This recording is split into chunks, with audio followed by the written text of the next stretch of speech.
Hai semua, selamat bertemu dalam video pembelajaran dari FKM UI. Pada kesempatan ini, kami dari kelompok 2, saya Dr. Wilson, ada Dr. Lastri, dan Kak Lina, akan membawakan pembelajaran dalam mata kuliah pemasaran rumah sakit. Tema yang dibahas kali ini mengenai target marketing strategi dengan segmenting, targeting, dan positioning.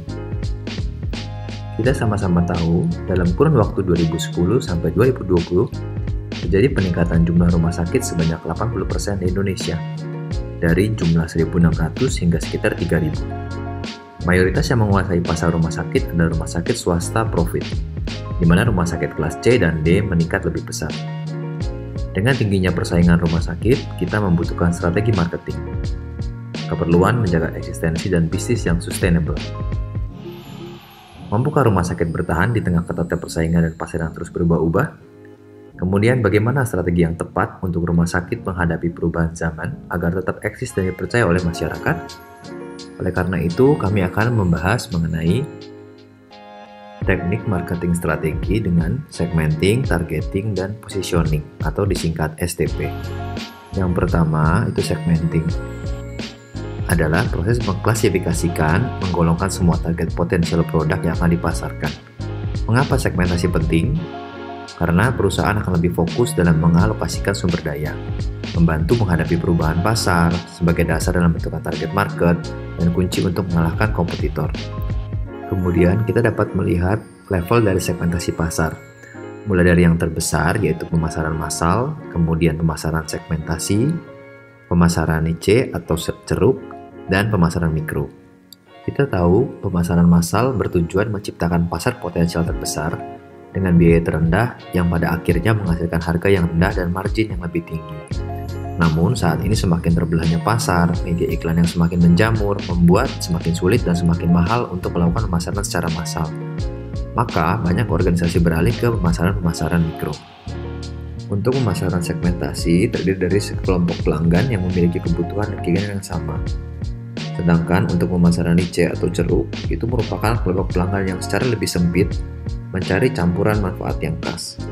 Misalnya, di sini agen asuransi jiwa menjual asuransi kepada perokok dengan harga yang lebih mahal, namun tentunya dapat memenuhi kebutuhan yang berbeda sesuai dengan ekspektasi pelanggan.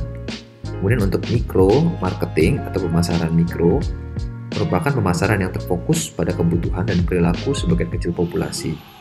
Dalam hal ini, perusahaan menyesuaikan program pemasaran mereka dengan kebutuhan segmen pasar secara geografis, demografi, psikografis, ataupun perilaku yang lebih sempit. Selanjutnya, kita masuk ke tahapan kedua, yaitu targeting, di mana perusahaan mengidentifikasi dan menganalisis segmentasi pasar, maka diputuskan segmen mana yang akan menjadi target market. Dalam mengevaluasi segmen pasar yang berbeda, perusahaan harus melihat dua faktor. Yang pertama, daya tarik keseluruhan segmen. Yang kedua, tujuan serta sumber daya perusahaan. Dari situ dilihat apakah segmen potensial memiliki karakteristik yang membuatnya menarik secara umum, seperti ukuran besar, pertumbuhannya cepat atau tidak, profitabilitas yang tinggi atau tidak, ekonomi skala besar, dan risiko yang rendah. Apakah berinvestasi di segmen tersebut masuk akal, mengingat tujuan, kompetensi, dan sumber daya perusahaan yang dimiliki.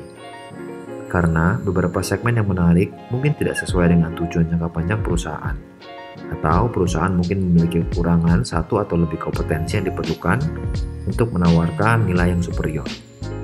Beberapa contoh strategi target cakupan pasar. Yang pertama, itu tidak ada segmentasi, di mana seluruh pasar ingin dijangkau dengan satu penawaran, disebut pemasaran tidak terdiferensiasi. Yang kedua, berbeda dengan pemasaran terdiferensiasi, di mana perusahaan beroperasi di beberapa segmen pasar dan merancang produk yang berbeda untuk setiap segmen. Kemudian yang ketiga, ada yang disebut dengan pemasaran yang terkonsentrasi pada satu segmen, di mana setiap perusahaan memiliki pengetahuan yang kuat akan kebutuhan dan perilaku segmen sasarannya, sehingga akan lebih fokus pada satu segmen tersebut. Namun, di sini akan berisiko apabila segmen pasar tersebut tidak lagi tertarik karena perubahan pola pembelian ataupun adanya persaingan baru, sehingga banyak perusahaan lebih memilih lebih dari satu segmen. Selanjutnya, yang ketiga dari model pendekatan STP adalah positioning, yaitu tindakan merancang produk dan bauran pemasaran agar dapat tercipta kesan tertentu di ingatan pasien. Positioning merupakan tindakan merancang penawaran dan citra organisasi untuk menempati tempat khusus tersendiri di benak pasien. Tujuannya adalah untuk menempatkan merek di benak konsumen untuk memaksimalkan potensi manfaat bagi organisasi. Langkah dalam positioning yaitu mengenali keunggulan yang ditampilkan, kemudian memilih keunggulan-keunggulan yang paling kuat dan menyampaikan keunggulan secara efektif kepada target. Salah satu tantangan dalam mengembangkan strategi positioning yang dapat bertahan lama adalah menghindari untuk berinvestasi dalam perbedaan yang mudah ditiru. Karena tidak ada organisasi yang dapat berhasil jika produk dan penawarannya menyerupai setiap produk dan penawaran lain. Sekilas di sini disampaikan kriteria keunggulan dalam suatu produk, yaitu penting, terutama dari sudut pandang konsumen, berbeda dengan yang lainnya, dalam arti belum ada pesaing yang menawarkan, kemudian unggul, dapat dikomunikasikan dan menjadi perhatian pembeli, pelopor, yaitu di mana pesaing sulit meniru, dan harga terjangkau.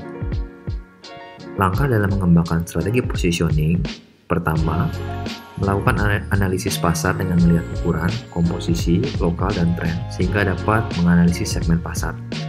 Kedua, kita menganalisis internal perusahaan dengan melihat sumber daya yang ada, reputasi, hambatan di internal perusahaan. Ketiga, dengan menganalisis pesaing atau sisi eksternal perusahaan meliputi kekuatan dan kelemahan pesaing, serta posisi mereka saat ini. Dari analisis segmen pasar dan didukung analisis di internal perusahaan, kita dapat menentukan target segmen yang akan dilayani. Selanjutnya, dari analisis eksternal, kita dapat melihat diferensiasi, kemudian memilih manfaat dari layanan yang akan ditekankan ke pelanggan. Dan pada akhirnya, kita dapat menjelaskan posisi yang diinginkan pasar dan merencanakan aksi pemasaran.